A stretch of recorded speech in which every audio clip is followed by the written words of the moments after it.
This is good.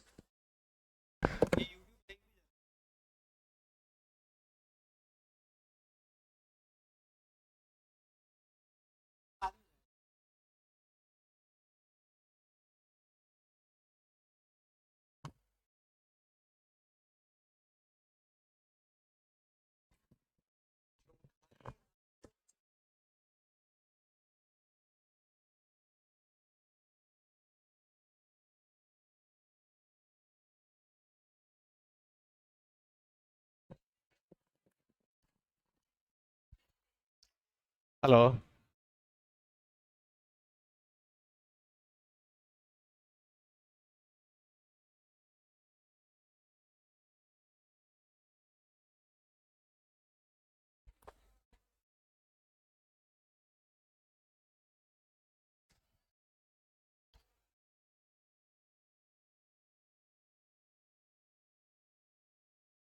Okay, so good afternoon everyone.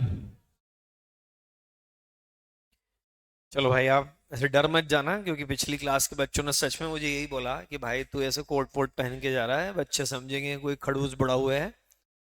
तो ऐसे डरने वाली कोई बात नहीं है। तो अरे यार भाई इसका, okay, we have more students online. Alright, that's great, क्योंकि अभी तो फाउंडेशन का एग्जाम आपने दिया ही है। मतलब अभी तो आपसे कुछ पूछ लें तो आप बता भी दोगे, राइट? कि भूल गए? याद है ना? फाउंडेशन में लॉ में क्या पढ़ा था आपने? थोड़ा सा कंपनीज एक्ट भी पढ़ा था, थोड़ा सा एलएलपी भी पढ़ा था आपने, कॉन्ट्रैक्ट एक्ट पढ़ा आपने। अब वो नहीं है सिलेबस में। दो चीज़ें जो आपने फाउंडेशन लॉ में पढ़ी थी, वो चीज़ें इंटर लॉ में भी हैं, और वो है कंपनीज एक्ट और लिमिटेड लाइबिलिटी पार्टनरशिप एक्ट। लेकिन वहाँ जो आपने कंपनीज एक्ट पढ़ा था वो एक बेसिक था, और यहाँ पे उसके आगे काफ़ी कुछ आप यहाँ पढ़ेंगे। और सिमिलरली जो वहाँ आपने एलएलपी एक्ट पढ़ा था वो बहुत ही बेसिक था। उसके आगे अब आप लोग यहाँ पर पढ़ेंगे। I am really happy to see कि इतने सारे बच्चे सिंसियर है। Whole lot of students are there online and whole lot of students are there offline. ये देख के मुझे बहुत अच्छा लगा कि आप लोग इतने जागरूक हैं कि सही समय पर आ गए। जैसा ओरिएंटेशन में भी मैंने कहा था, बट तब सारे बच्चे थे नहीं, तो मैं कुछ बातें रिपीट करूंगा। जो ओरिएंट आप में से कितने बच्चे ओरिएंटेशन हमने एक लिया था उसमें थे? हमको, हाँ, वेबिनार, राइट। और ऑनलाइन में कितने स्टूडेंट थे उस दिन जब हमने ओरिएंटेशन लिया था उस दिन, on that particular day? Few. मतलब बहुत सारे ऐसे लोग हैं जो उस दिन, 2 दिन पहले जो वेबिनार हुआ था उसमें नहीं थे। तो कुछ बातें इसीलिए मैं वापस से कहना चाहूंगा यहाँ पर, कि देखा जाए तो ये एक अर्ली बर्ड बैच नहीं है, ये एक रेगुलर बैच है। शायद असीम सर ने भी कहा होगा। मेरे पहले दो लोग बोल के गए ना, असीम सर और निखिल सर। असीम सर नहीं थे, अनहटा सर थे। नाटा सर एंड निखिल सर। तो कुछ बातें रिपीट हो सकती है, मुझे नहीं मालूम वो क्या कह के गए। तो ये अर्ली बर्ड बैच नहीं है, क्योंकि पहले तो इस समय तक वैसे भी एक रेगुलर बैच चालू हो जाती थी बाय जनवरी एंड, वैसे भी एक नई बैच चालू होती थी। तो आप लोग, you are very much on time. आपका अटेम्प्ट जो आएगा वो नवंबर 2024 है। और उसके लिए अब समय कितना बचा है आप देखो ना, बहुत सारा समय आपके पास है नहीं। मतलब 10 महीने का समय है आपके पास। 10 महीने भी कहाँ पूरे, नवंबर फर्स्ट वीक में तो एग्जाम ही हो जाएगी। 9.5 मंथ्स का टाइम में आप आ जाएं तो, and this is the sufficient time.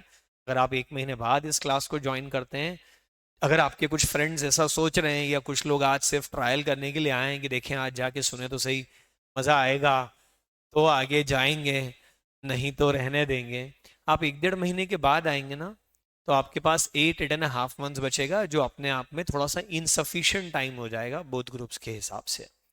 इसलिए आप जिस समय पर आए हैं, this is the finest time, ये सही समय है। अभी पढ़ाई शुरू करना ही चाहिए। This is one thing.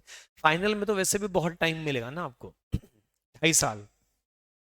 उसमें 2 साल आर्टिकलशिप चलेगी, और आर्टिकलशिप जब चलेगी तब भी थोड़ी पढ़ाई तो हो सकती है। और 6 मंथ्स की तो पूरी की पूरी लीव मिलती है आपको, छुट्टी मिलती है। फाइनल में बहुत समय मिलता है, लेकिन इंटरमीडिएट में टाइम मिलता है कम। और अभी तो थैंकफुली सिलेबस कम हो गया। आप लोग लकी हैं, ये सेकंड बैच है रिड्यूस्ड सिलेबस के साथ में। 800 नंबर का जो इंटर था वो 600 नंबर का हो गया। इकोनॉमिक्स पूरी तरीके से यहाँ से हटा दिया गया, EIS पूरी तरह से यहाँ से हटा दिया, एडवांस अकाउंट पूरी तरह से यहाँ से हटा दिया, उसको दो को एक में मर्ज कर दिया। ठीक है, वहाँ थोड़ा सिलेबस बड़ा है, लेकिन इवेंचुअली अगर देखें तो पहले के कंपैरिजन में सिलेबस कम हुआ है। मतलब लोग भले कह रहे होंगे कि नहीं नहीं कोई फर्क नहीं पड़ रहा है, सब वही है, बट मैं पर्सनली ये फील करता हूँ कि पहले के कंपैरिजन में सिलेबस क्या हो गया है, कम। और अब MCQ आ जाएंगे सारे पेपर्स में। इससे पहले FM में, अकाउंट्स में, FMS में MCQ नहीं आते थे, और अब उसमें भी MCQ आएंगे, तो वहाँ स्कोर करना थोड़ा सा आसान होगा। तो कुछ चीज़ें आपके फेवर में हुई हैं, और ये अच्छा समय है चार्टर्ड अकाउंटेंट बनने का। इकोनॉमी इज बूमिंग, देख रहे हो आप, सेंसेक्स 70,000 के पार है, पता है आपको ये बात? देखना जरा, गूगल करना सेंसेक्स, सिर्फ टाइप करो Sensex today, Sensex now, Google करो। 71,788।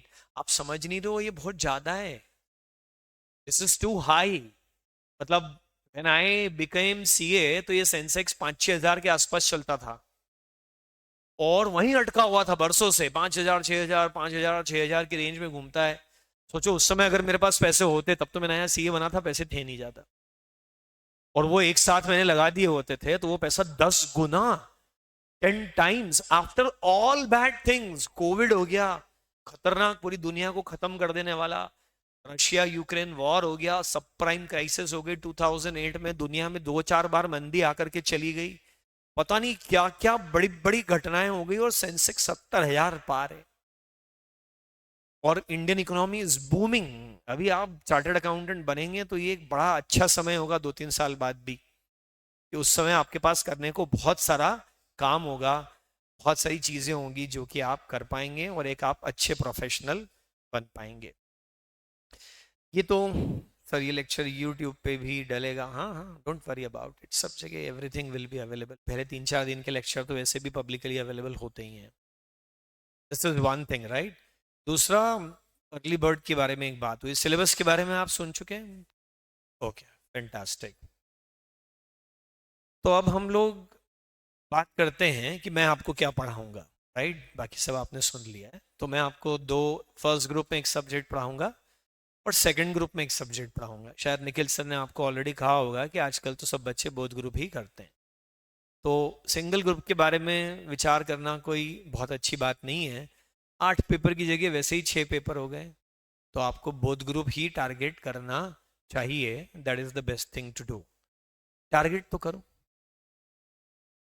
पढ़ना तो शुरू करो, बोथ ग्रुप का एग्जाम फॉर्म तो भरो।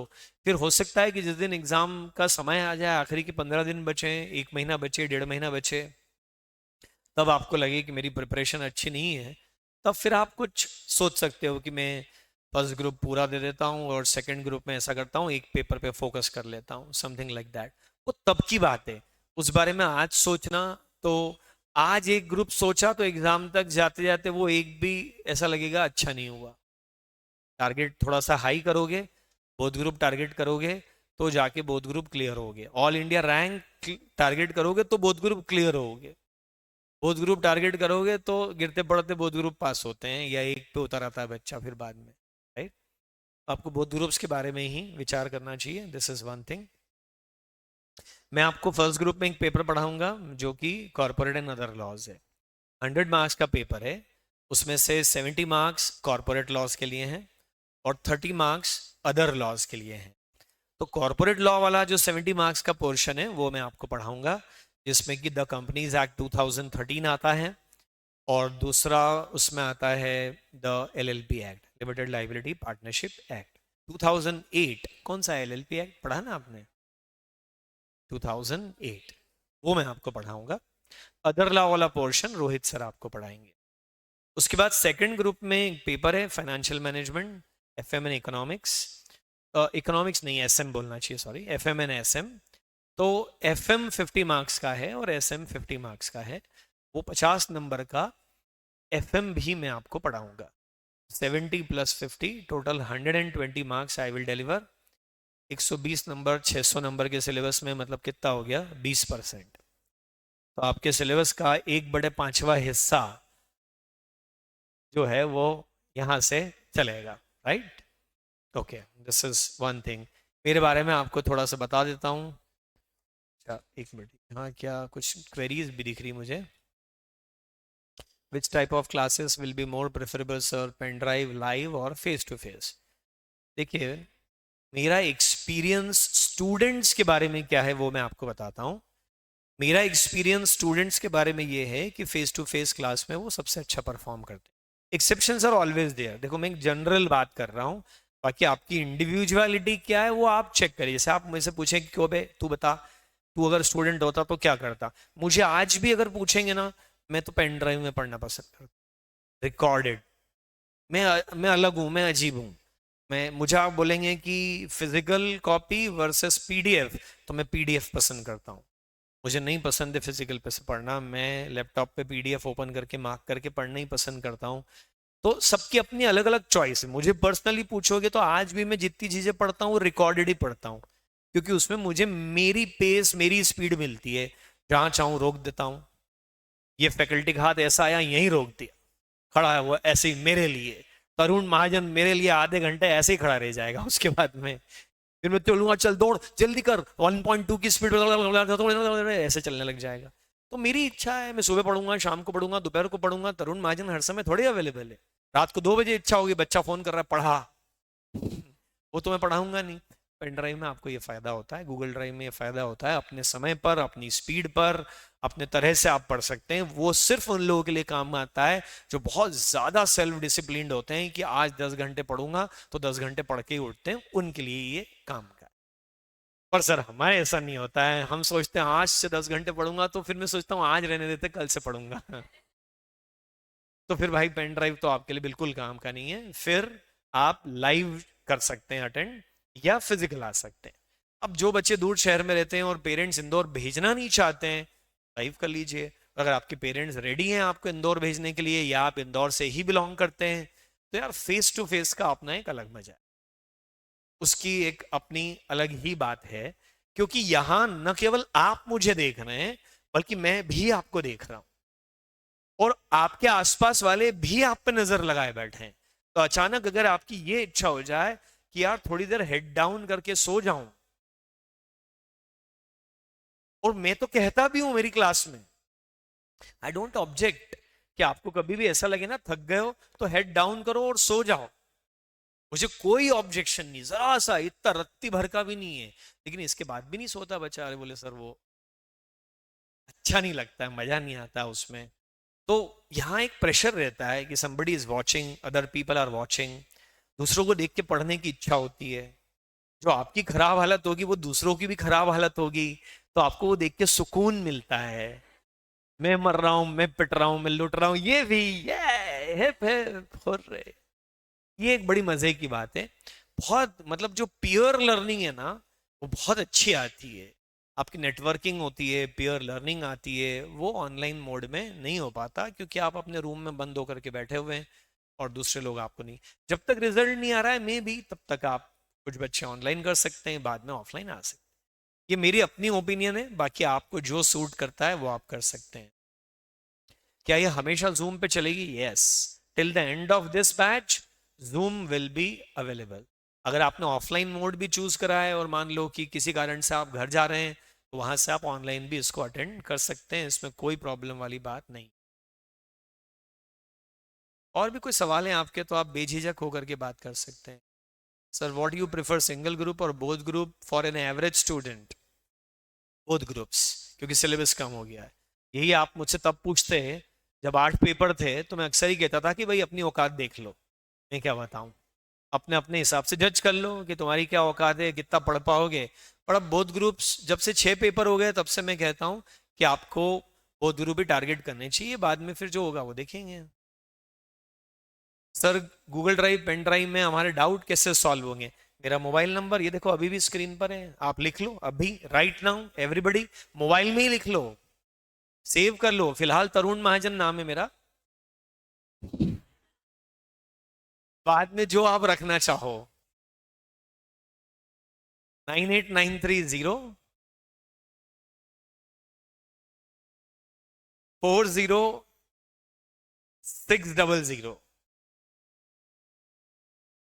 9893040600। 4600 अननोन नंबर से आए हुए फोन कॉल में नहीं लेता हूं, तो फिर नंबर दे क्यों रहा है भाई? व्हाट्सएप, सारे व्हाट्सएप पढ़ता हूं मैं, चाहे नोन नंबर से आए चाहे अननोन नंबर से आए, चाहे वो आजकल वो लोग ढूंढ ढूंढ के दोस्त बनाइए, वो भी एक बार देख लेता हूँ कि कह क्या रहा है ये मार्केटिंग वाले भी, फिर ब्लॉक कर देता हूँ उनको।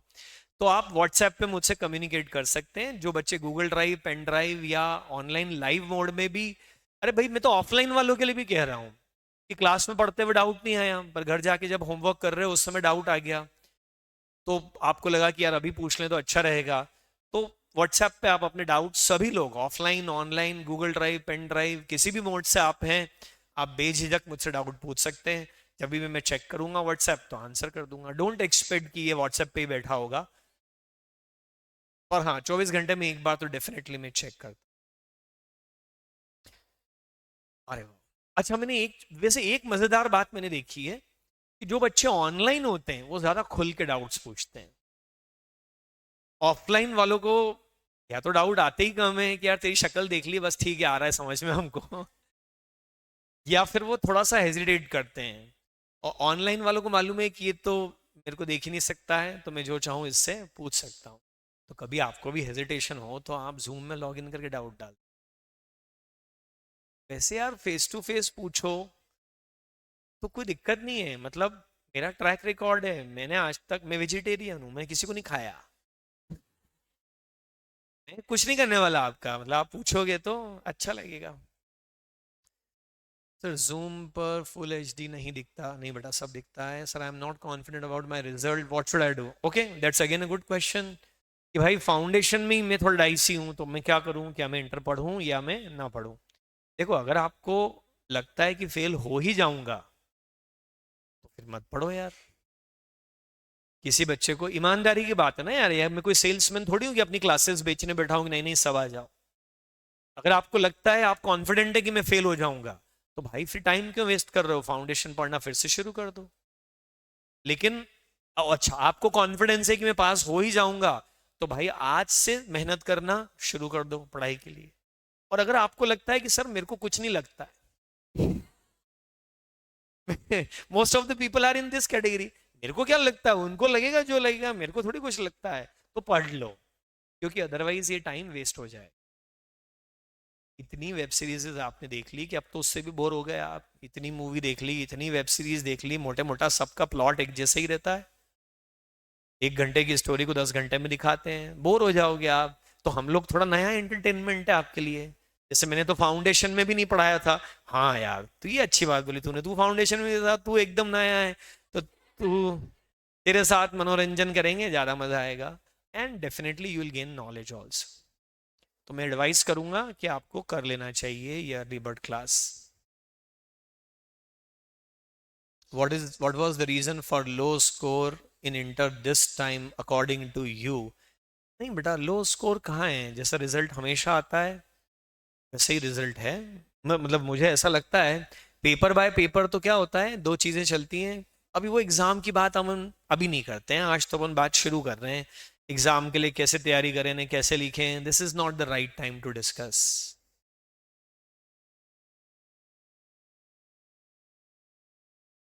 डायरेक्ट एंट्री के बारे में भी कुछ बता दीजिए बेटा। पढ़ लो, मतलब उसमें भी पढ़ना ही है, और क्या बताऊं मैं उसमें reason for charm on your face, oh my God, and fitness, ऐसा आपको लग रहा है? अच्छी लाइट तेज चल रही है मतलब फिर थोड़ा बाहर निकल के देखोगे तो इतनी चमक नहीं है, तो लाइट की वजह से चमक आती है। बाकी यार देखो, हम लोग के फेस पे जो भी खुशी है, शाम है, या जो भी अगर कुछ लगता है किसी को, दूसरा सोच रहा है लग तो नहीं रहा है, गेला यूं ही मक्खन मार रहा है, अगर लगता है तो उसकी वजह आप ही लोग हो। दिस इज द फैक्ट कि जो मेरे साथ चार्टर्ड अकाउंटेंट बने थे, so I did CA in year 1999। You were you were born in, ओहो मिठाई आ गई है भाई साहब, आप 2004 में जन्मे थे कब? 5, 2005 वाले हाथ उठाना, ऑनलाइन ऑफलाइन सारे। ओके, अरे उसके पहले एक मिठाई खा लें, सच में पास हो गए? कौन सा ग्रुप? Both groups? भाई साहब, हाँ, हिंदी, अच्छा हाँ, इसने गलती से एग्जाम फॉर्म में हिंदी मीडियम टिक कर दिया भाई ने, है इंग्लिश मीडियम वाला ही। फिर इंस्टीट्यूट के हाथ पैर जोड़े उन्होंने, फिर बोला चल ठीक है कर देते हैं। सबसे पहले तो ओपन, छोटी, पूरा खाओगे आधा? पूरा मैं खिला रहा हूँ। छोटा खिला आधा, मैं मिठाई खाता नहीं हूँ। कॉन्ग्रेचुलेशन यार, बहुत बधाइयाँ। छोड़ी मैंने। तो आप ये बताओ, ये फिटनेस का राज पूछ रहा था ना, उसमें से एक ये भी है। तो तो आप मुझे ये बताओ, आपके नंबर कितने हैं टोटल? एफएम में एग्जामिनेशन मार्क्स है कितने? 60, 61? वाह भाई, तालियां जोरदार। आपको लगेगा कि यार न्यूमेरिकल के हिसाब से 60 मार्क्स कम है, पर भाई 40 नंबर की थ्योरी भी है ना यार उसके अंदर, इकोनॉमिक्स।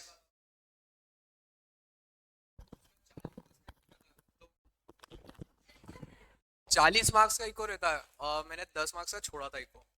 और उसमें से उसके बाद भी मेरे 3-4 मार्क्स के गलत थे। तो इन टोटल देखा जाए मेरा 20 मार्क्स आ रहे हैं, 20 या 15। ज़्यादा मार्क्स मेरे एफएम में। एफएम सर ने जो बताया था वही करा, तो उसकी वजह से पास एग्जामिशन हो गया। जो सीपीएम था सर का, जो सर ने हमेशा स्टार्टिंग से बोल रखा था सीपीएम करना है, सीपीएम करना है, उसकी वजह से मतलब उसमें से ही आधे से ज़्यादा पेपर आता है। ये है, जो वो कर लेता है वो पास तो हो ही जाएगा, सीपीएम जो सर का है। तुम ये मत समझना कि आदमी आईएमपी देता है और उसी में से पेपर आ जाता है। सीपीएम मतलब करेक्टेड प्रैक्टिस मैनुअल, मतलब पास्ट एग्जाम के क्वेश्चंस का मैंने कलेक्शन बनाया हुआ है। वो है, वो सीपीएम ही बोलता हूँ मैं उसको, क्योंकि इंस्टीट्यूट पहले ऐसे ही कहता था, तो उन्होंने नाम बदल दिया, मैंने वही रखा है। और बाकी टोटल कितना है दोनों ग्रुप्स में मिला के? 421। That's good one. First attempt ही है ऑब्वियसली आपका ये। वाह, कॉन्ग्रेचुलेशंस यार, बहुत सारी बधाइयाँ। अभी इनको टिप्स दिलवा के कोई मतलब नहीं हाउ टू स्टडी, ये तो अपन फिर बाद में देखेंगे। आप मेरी नीचे वाली क्लास में आना, उसमें अपन बात करेंगे, है ना? चलो एक बार फिर बधाइयाँ जोरदार, all the best, all the best.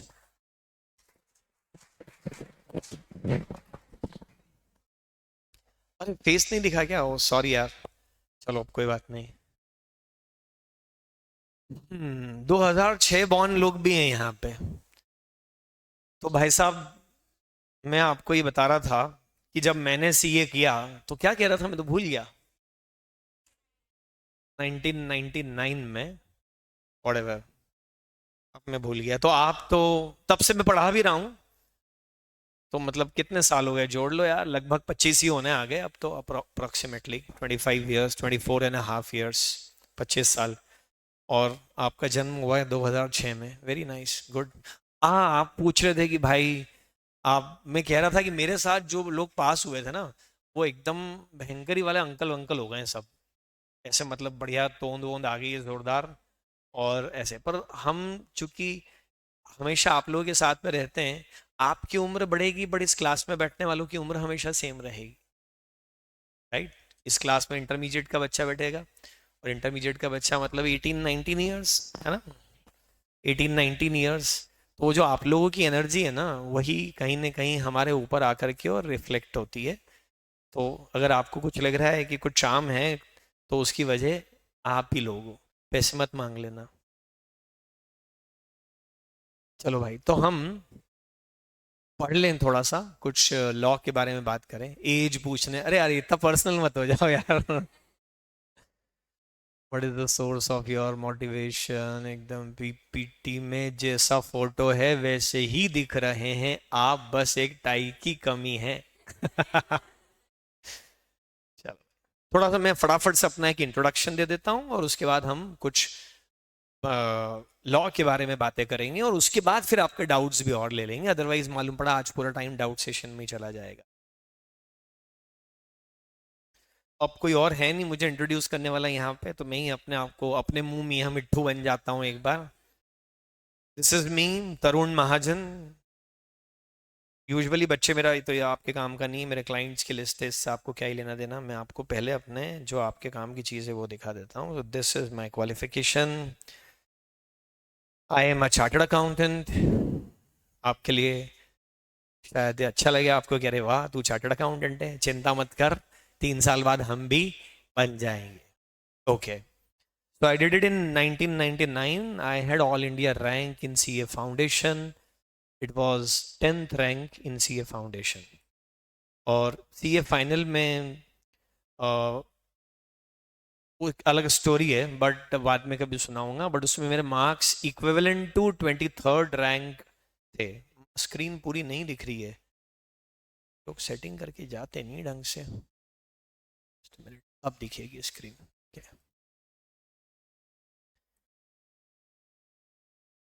फिर मैंने एक पढ़ाई करी जिसका नाम था diploma in information systems audit. ICAI ने पढ़ाया था ये, सन 2005 में मैंने इसको पढ़ा और मैंने खूब पढ़ाई करी। पता है इतना पढ़ा, इतना पढ़ा मैंने, इतना पढ़ा मैंने, बोला अपन इसमें ऑल इंडिया रैंक लाएंगे ऐसे करके। 200 नंबर का एग्जाम होता है, 150 पे पास होते हैं, मेरे 150 आए। और मजे की बात, ये जो मैंने पढ़ा था ना सब भूल गया मैं। डी फॉर डीसा याद है मेरे को, इसके अंदर जो पढ़ा था सब कुछ टोटल पोंछा लग गया। मतलब डिटॉल से पोंछा मारो तो भी 1% कीटाणु बचते हैं, मेरा वो भी सब साफ हो गया। तो मेरे पास सिर्फ ही डिग्री है, इसका आता कुछ नहीं है। Then in 2008 I did CFA। उन दिनों ये कोर्स पॉपुलर नहीं होता था। When I did CFA तो पूरे हिंदुस्तान में 379 CFA चार्टर होल्डर्स थे बस। चार्टर्ड अकाउंटेंट जैसे आज की तारीख में 4 लाख है देश में, उस दोज डेज CFA थे सिर्फ 379। अभी तो इस कोर्स ने भी काफ़ी मोमेंटम गेन कर लिया है, इस कोर्स की भी काफ़ी पॉपुलैरिटी बढ़ गई है। Those days this course was comparatively difficult। CFA is a pure finance qualification, 100%। जैसे आप तो ऑडिट भी पढ़ोगे, टैक्स भी पढ़ोगे, लॉ भी पढ़ोगे, फाइनेंस भी पढ़ोगे, CFA is full to finance only। then फिर थोड़ा सा गैप आ गया, मैंने कुछ ज़्यादा डिग्री नहीं ली नहीं। 2019 I did one valuation course, so I am practicing valuation nowadays across India। फिर अभी रिसेंटली 2023 में एक एग्ज़ाम मैंने और दी which is named as certified valuation analyst. Again it's a USA qualification. तो मैंने एक दिन पता करा, इनको फ़ोन लगा के मैंने बोला भाई इंडिया में कितने CVAs हैं ज़रा बताओगे। तो उन्होंने बोला आपको मिला के 16। मैंने बोला हाँ, बड़ी खुशी हुई ये जान करके मुझे। This is about me. जहाँ तक टीचिंग का सवाल है तो I have been teaching since year 1999 itself. CA final की एग्ज़ाम देने के बाद और रिज़ल्ट आने के पहले से मैं पढ़ा रहा हूँ। तो तकरीबन वही 24-25 साल मुझे पढ़ाते हो गए। तो मतलब जिन लोगों को, नाटा सर के लिए तो ठीक है, मेरे लिए भी अभी ये बात सही हो गई कि जिन लोगों को मैंने पढ़ाया था उनके बच्चे भी आके पढ़ के गए। This is how it is. तो तेरे को तो सब पुराना आता होगा, नया कहाँ से पढ़ाएगा तू अब फिर। Nothing like that, definitely we keep on updating। okay, अब हम बात करते हैं, मेरे बारे में ज़्यादा बात नहीं करते हैं, हम बात करते हैं सब्जेक्ट के बारे में। हम वो कैसे पढ़ने वाले। आपकी एज 48 या 49 होगी, 47, एक कम कर लो थोड़ा सा। अंकल जी मत बोल देना। बोल दोगे वो भी चलेगा, बट वैसे बिहेव मत करने लग जाना। ओके तो हम लोग पढ़ने वाले हैं द कंपनीज एक्ट 2013। ओके, क्या रिसोर्सेस मेरी तरफ से आपको अवेलेबल होंगे पढ़ने के लिए और हमारी पढ़ने की अप्रोच कैसे होगी वो मैं आपको बताता हूँ। देखो, सबसे पहले तो एक मैं आपको नोट्स ऑब्वियसली यहाँ से मिलेंगे, notes are under printing already. तो नोट्स जो आपको मिलेंगे मुश्किल से 180 पेजेस के नोट्स हैं, जो एक 70 नंबर में आपको पढ़ा। ये वाला गेट कोई बंद कर दो ना बेटा, अपनी आवाज़ भी बाहर जाएगी, बाहर आएगी। सर आप तो 20 के लगते हो, मैं खुश हो गया। मुझे पता है मैं क्या लगता हूँ। चलो, तो अब मैं आपको कह रहा हूँ कि एक तो आपको नोट्स मिलेंगे यहाँ से, प्रिंटेड नोट्स 180 पेजेस के। दूसरा, एक मेरी अपनी मोबाइल ऐप है जो एंड्रॉयड पे भी काम करेगी और अमीर लोगों के फ़ोन पे भी काम करेगी, आईफोन पर, राइट। वो मैं बता दूंगा, 1 2 3 दिन के बाद में और बच्चे ज्वाइन कर लेंगे तो इकट्ठा सबको बता दूंगा मैं फिर, राइट। वो मोबाइल ऐप आप इंस्टॉल कर लेंगे तो उसके अंदर ये जो हार्ड कॉपी ऑफ नोट्स है, प्रिंटेड कॉपी, वही आपको सॉफ्ट कॉपी में भी अवेलेबल होगी। क्योंकि उठते बैठते खाते पीते घूमते हुए कहीं आपको लग गया कि यार नोट्स नहीं है, काश होते तो पढ़ लेता, तो आप फोन निकाल करके और नोट्स खोल करके पढ़ सकते हो। ओके। उस मोबाइल ऐप में एक चीज और भी है, और वो है रिवीजन ऑडियोज। सुनना आप, क्या है उसके अंदर? रिवीजन ऑडियोज हैं। और आज तक जितनी भी बैचेस मैंने पढ़ाई है, सबने उन रिवीजन ऑडियोज को जबरदस्त तरह से अप्रिशिएट किया है। वो रिवीजन ऑडियोज क्लास में जैसे ही हम थोड़े आगे बढ़ गए तब भी वो काम आएंगे, जब क्लासेस खत्म हो जाएंगी तब भी वो काम आएंगे, और एग्जाम के एक दिन पहले भी वो काम आएंगे। क्योंकि रिवीजन ऑडियोज की अपनी एक खासियत क्या होती है कि जब आपका पढ़ने का मूड नहीं है, उस समय पर भी अगर आपने ईयरफोन लगाया और ऑडियो चालू कर दिए, तो आपके चाहते ना चाहते हुए आपके कान में और दिमाग में मेरी बातें जाती रहेगी, रिवीजन होता रहेगा, और बड़ा अच्छी तरीके से उसमें पढ़ाई होती रहेगी। बहुत इफेक्टिव है, टाइम टेस्टेड है। बच्चे कुछ तो मुझे यहाँ तक बोल गए कि नोट्स वोट्स तो हम सब भूल गए थे, हमने खाली ऑडियो ऑडियो ऑडियो सुने और हम पास हो गए, यहाँ तक। पर मैं बिल्कुल रिकमेंड नहीं करता हूँ ये, बट यहाँ तक भी मुझे इसके लिए कॉम्प्लीमेंट मिले हैं। वो बहुत ही फैंटास्टिक रिवीजन ऑडियोज हैं जो आपको मिलेंगे। Okay, this is one thing. फिर बेटा जो लास्ट में बैठे हैं वो पीछे वाला गेट भी बंद कर लो। इसके बाद में आपको क्या मिलने वाला है वो मैं आपको बता देता हूँ।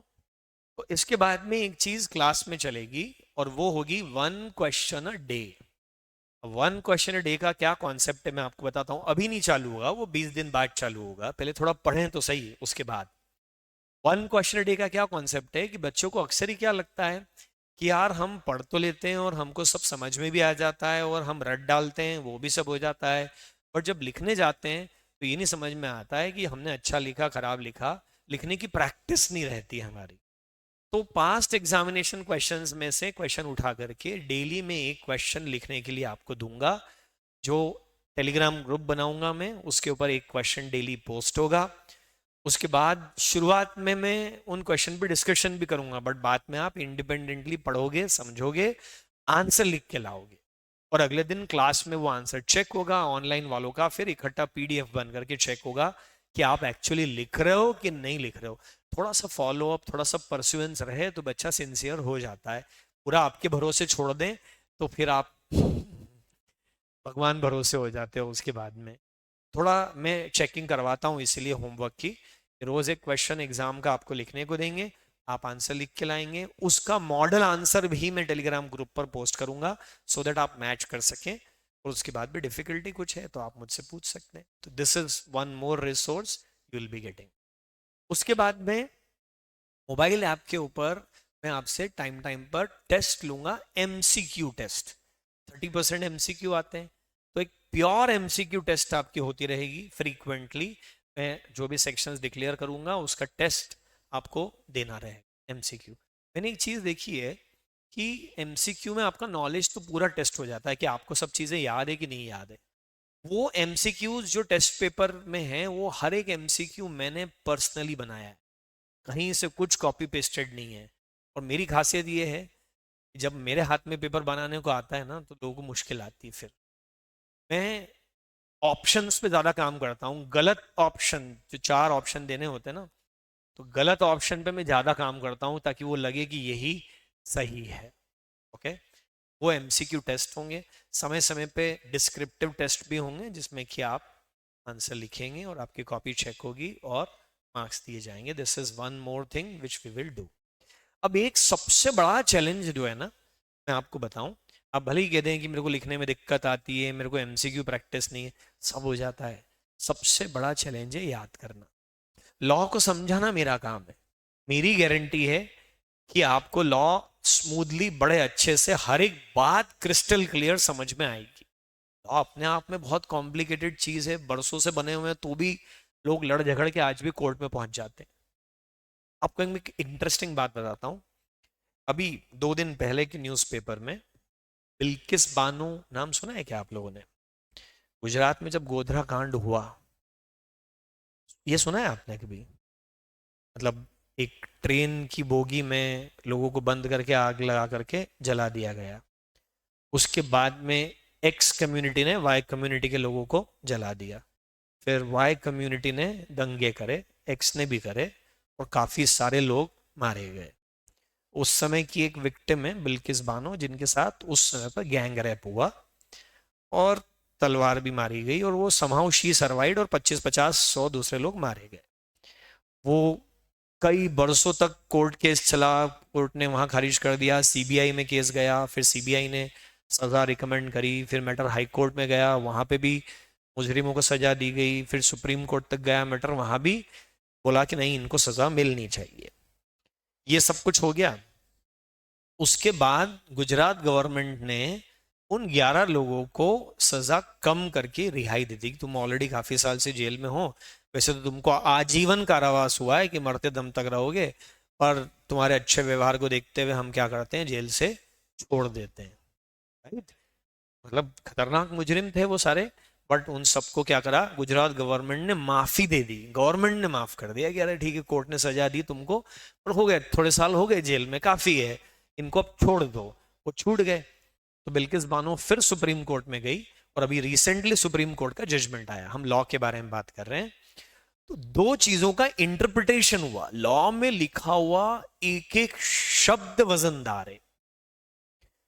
मैं बोल रहा हूं 100 शब्द तो 50 फालतू भी बोल सकता हूं क्योंकि मैं हूं, बट लॉ में अगर कुछ लिखा है तो वो पत्थर की लकीर है, क्योंकि पूरा हिंदुस्तान 150 करोड़ लोग उसको पढ़ते हैं, उसके हिसाब से बिहेव करते हैं, और कोई ना बिहेव करे तो कोर्ट केस में यही बोलते हैं कि भाई साहब लिखा ही है और ये मान नहीं रहे।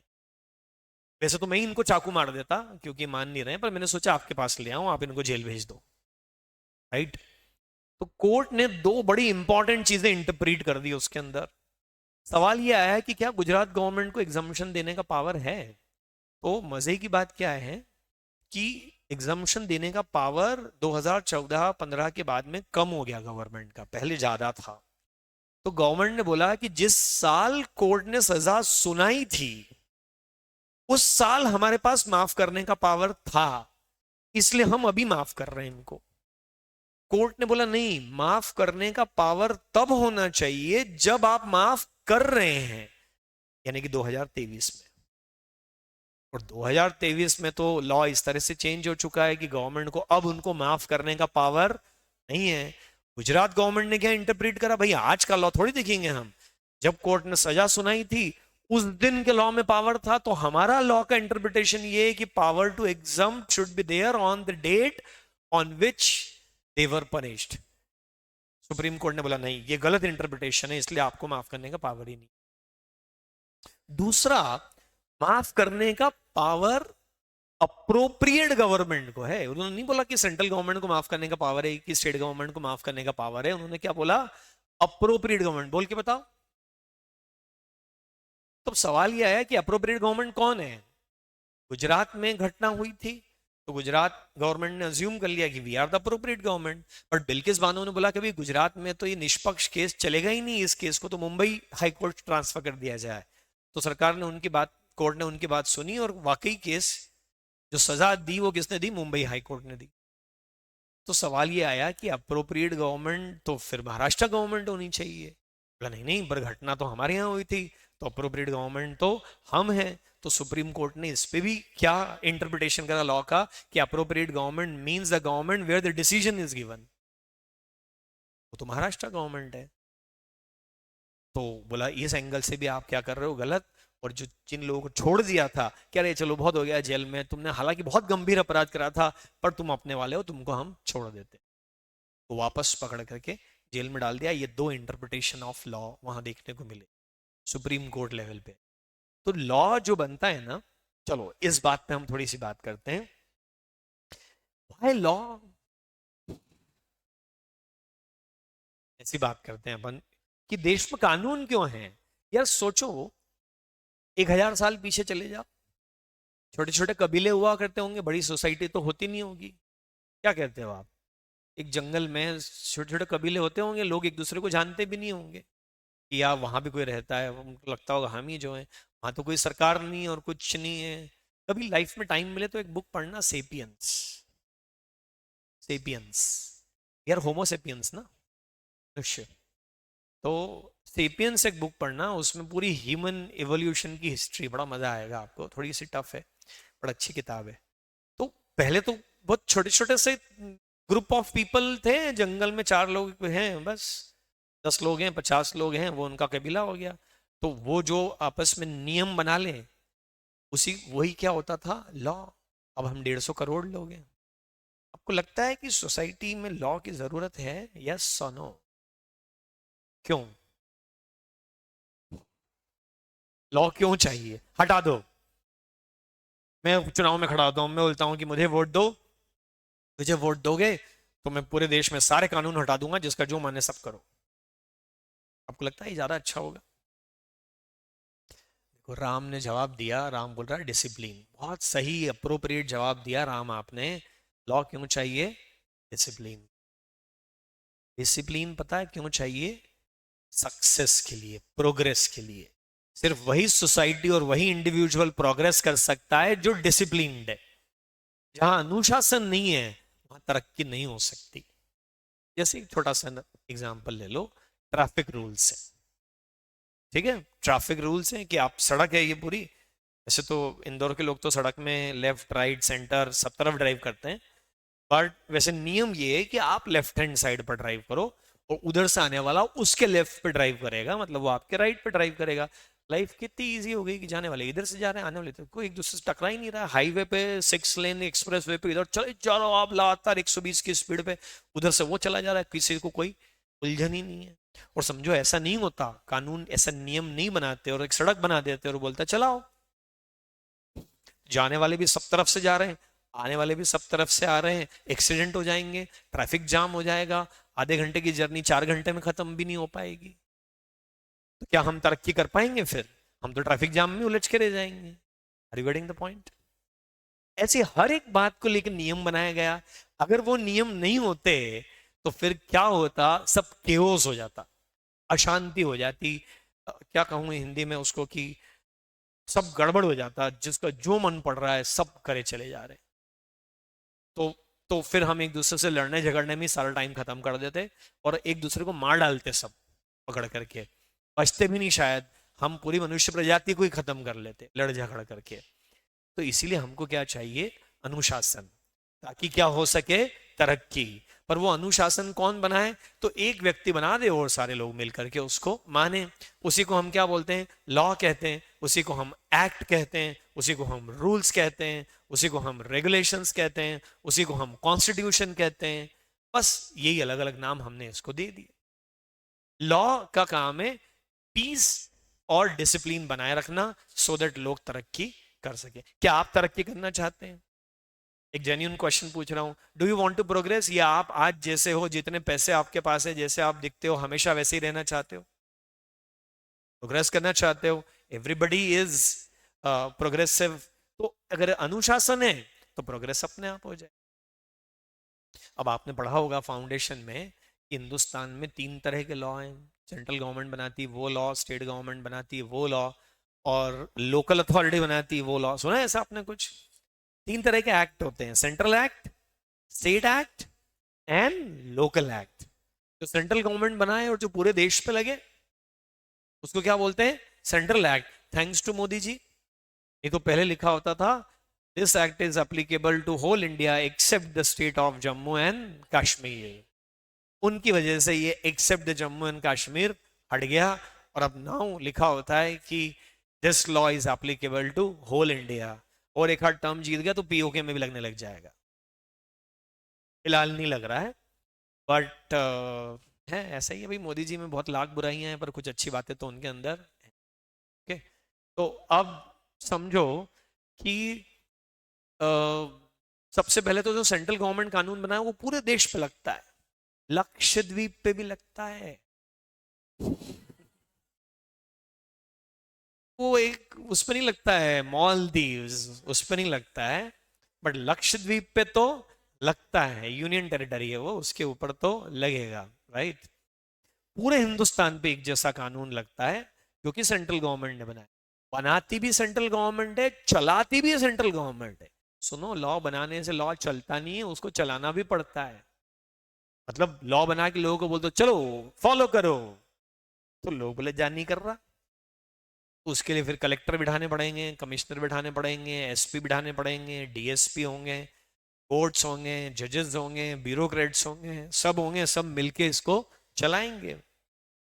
सेंट्रल एक्ट हो गया। स्टेट गवर्नमेंट बनाए अगर कोई एक्ट और वो स्टेट की टेरिटरी पर ही लगे सिर्फ, तो उसको क्या बोलेंगे? State act.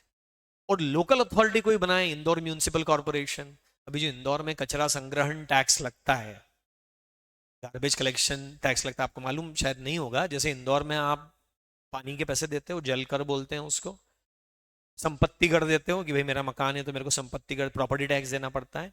ऐसे ही एक गार्बेज कलेक्शन टैक्स भी आपको, अगर आप इंदौर में घर रखते हो तो आपको देना पड़ता है। तो वो हो सकता है उज्जैन वालों, देवास वाले, धार वाले, भोपाल वाले लोगों के ऊपर नहीं लगता है, क्योंकि ये तो इंदौर म्यूनिसिपल कॉर्पोरेशन ने बनाया है। Are you getting the point? तो लोकल अथॉरिटी ने बनाया, लोकल टेरिटरी के ऊपर अप्लीकेबल, इसको हम बोलते हैं लोकल एक्ट। मैं आपको बताऊं, अपने सिलेबस में जितने भी एक्ट है, चाहे वो फाउंडेशन में हो, इंटर में हो, चाहे फाइनल में हो, सब सेंट्रल एक्ट है। एक भी स्टेट एक्ट और लोकल एक्ट आपके सिलेबस में नहीं है, जबकि वो काफी काम आते। सर ऐसा क्यों करा? अरे भाई 25-30 पेपर कौन बनाएगा? अगर तुम स्टेट एक्ट रख दोगे तो मध्य प्रदेश का पेपर अलग बनेगा और गुजरात का अलग और राजस्थान का अलग, और बच्चा यहाँ रहता और वहां पढ़ने चले जाए तो सब लफड़ा हो जाए। इसलिए उन्होंने सारे के सारे कैसे एक्ट रखे हैं अपने सिलेबस के अंदर? Central act. ये जो कंपनीज एक्ट 2013 है, ये भी ऑब्वियसली फिर कैसा एक्ट है? Central act. मतलब सेंट्रल एक्ट है, मतलब बनाया किसने? Central government. चलाएगा कौन? इसमें कोई एग्जाम्पशन देने की पावर भी होगी तो किसके पास होगी? सेंट्रल गवर्नमेंट के पास में होगी। Is that clear?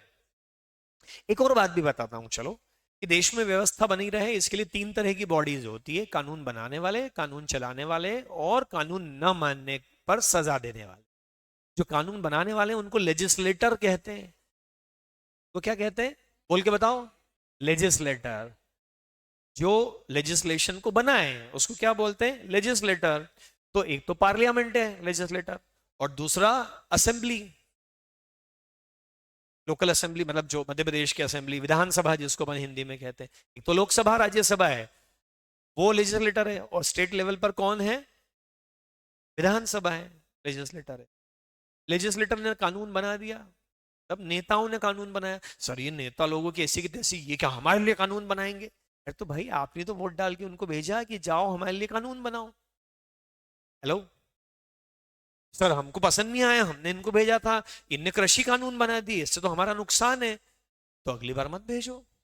इसलिए तो उनको जीवन भर के लिए नहीं रखा है, सिर्फ 5 साल के लिए रखा है कि कर ले 5 साल काम, और जो तेज चला ना तो फिर तू आ, फिर तू अब की बार आना, मतलब फिर बताता हूं मैं तेरे को। ये तो मतलब कानून हम ही बना रहे, नहीं बना रहा हूं कानून, आप ही बना रहे। पर कानून बना देने से लोग कानून मानने नहीं लग जाते। उसके लिए हैं ब्यूरोक्रेट्स, यूपीएससी के एग्जाम दे करके जो पास होते हैं। देख ली 12वीं फेल? अच्छी मूवी यार, यू कांट मिस इट यार। 12वीं फेल देख लेना, हाँ आप भले ही पास हो, बट बहुत मोटिवेटिंग है। तो ये जितने ब्यूरोक्रेट्स है, कलेक्टर साहब, कमिश्नर साहब, एसडीएम साहब, फलाना साहब, डिप्टी कलेक्टर साहब, मैडम, जो भी कोई हैं, ये सारे लोगों का काम क्या है? इस कानून का पालन करवा। वो देखते हैं, कंटिन्यूअसली एडमिनिस्टर करते हैं कि सब लोग ठीक ढंग से कानून का पालन कर रहे हो, है ना। पर अगर कानून का पालन नहीं हो तो कलेक्टर साहब ये नहीं बोल सकते क्यों रे तूने उसको चाकू मारा, पकड़ के लाओ, लाओ रस्सी, लाओ गले में डालो, टांगो यहीं मेरे ऑफिस में ही इसको। नहीं, ये ब्यूरोक्रेट्स हैं। अगर आप कुछ गलत करेंगे तो ब्यूरोक्रेट्स आपको पुलिस की मदद से पकड़ लेंगे बस, और फिर कहां ले जाएंगे? जुडिशरी। एक है लेजिस्लेटर, एक है ब्यूरोक्रेसी, और एक है जुडिशरी। जुडिशरी को आप और मैं नहीं चुनते, और ना पॉलिटिशियन उनको चुनते हैं। वो अपना अलग ही सिस्टम, कॉलेजियम सिस्टम चलता है। बड़े जज साहब छोटे जज साहब का अपॉइंटमेंट करते हैं, और छोटे उससे छोटे जज साहब का अपॉइंटमेंट करते हैं, और जज साहबों का पूरा एक सिस्टम चलता है। उसमें मतलब कहने को तो पॉलिटिशियन की कोई दखल अंदाजी नहीं है, ऐसा कहते हैं लोग, पर अब हकीकत तो वही लोग जाने। तो जुडिशरी क्या है कि आपने जैसे ही लॉ को तोड़ा तो आपको पकड़ के वहां ले जाएंगे। जज साहब देखो ये मान नहीं रहा है, जज साहब बोलेंगे एक काम करो यार, ये खुला घूमने के लायक नहीं, इसको पिंजरे में डाल दो, मतलब जेल भेज। जुर्माना लगा दो, राइट। तो उसके डर से फिर लोग क्या करते हैं, कानून का पालन। उससे समाज में रहती है शांति, और समाज में क्या रहती है, व्यवस्था, और उसकी वजह से फिर क्या होती है, तरक्की। यही अल्टीमेटली हम चाहते हैं, ये लॉ का बेस है, इसलिए लॉ है, बहुत सारे लॉ।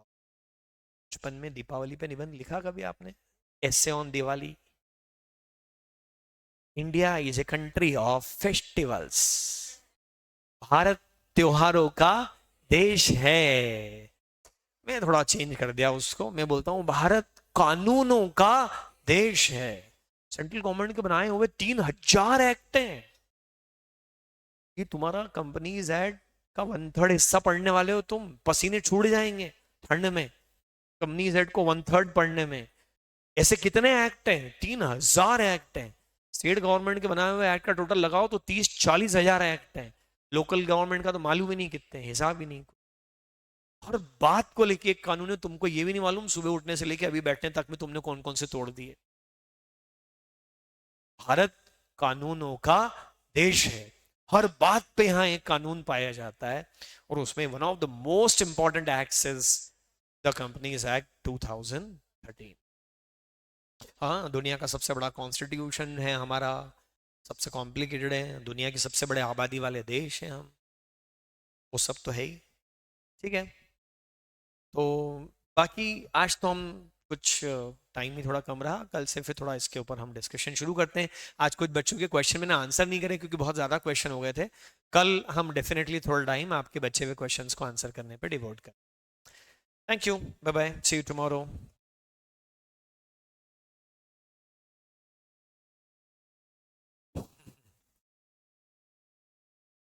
समर्थ, उसके लिए तो यहाँ क्लास आके देखना पड़ेगा आप।